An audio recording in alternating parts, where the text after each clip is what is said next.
Hi, my name is Angela Kelly-Hanku and it is my great pleasure to present to you today on behalf of Gare² and our collaborators on the ACTUP project. Today we'll present on pre-treatment HIV drug resistance amongst treatment-naive infants and children newly diagnosed with HIV in Papua New Guinea, and these results are drawn from clinic-based surveillance. Papua New Guinea is the largest Pacific Island country in the South Pacific. A nationally representative survey in 2017 showed a very high rate of HIV drug resistance amongst adults. The resistance to nevirapine, NNRTIs, and resistance more broadly was at 18%. At that time, and still to date, no pre-treatment drug resistance surveillance had been done on infants or children, neither in Papua New Guinea or the wider South Pacific. Mother-to-child transmission of HIV in this setting remains stubbornly high at 36%. And so it raises questions of what is driving this. In response to this and to provide program actionable research data, in 2021 to 2024, we undertook clinic-based HIV drug resistance surveillance of pre-treatment DR in children and infants. We did this in two large urban sites that have a high burden of HIV and one of the largest cohorts of children living with HIV. We did it in Port Moresby and Mount Hagen. Of the 1,415 children we tested for HIV, 128 of those were diagnosed with HIV, equating to a positivity of 9%.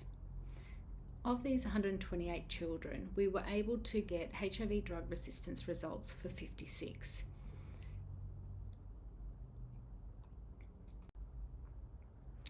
So of the 56 children we sampled and sequenced, 19 of them, regardless of their exposure to antiretroviral therapies, whether it be through maternal usage or neonatal prophylaxis, 19 of them had drug resistance. So this is 34% prevalence. Of those with nevirapine or efavirenz amongst these same cohort of children, 14 of them had drug resistance. And so that is 1 in 4 of them had resistance to nevirapine or efavirenz.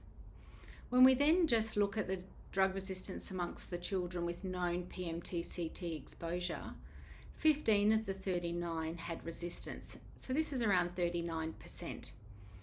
Then for nevirapine or efavirenz resistance amongst these with known PMTCT exposure, 13 of the 39 had this resistance pattern, and that's just over 33%.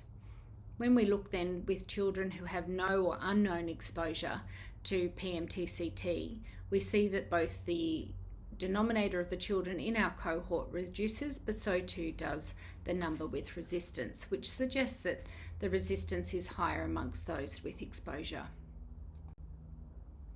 So the PDR resistance to efavirenz and nevirapine in this group is consistent with global data on pediatric PDR, possibly a little bit less.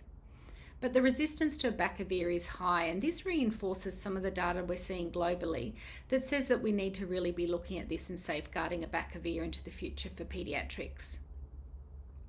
The rates of TDF resistance, however, are higher than that observed in other countries and in other settings with these small children, and we're going to investigate some more about what is driving this resistance. Importantly, we saw no resistance to the INSTI-DTG in this cohort of children.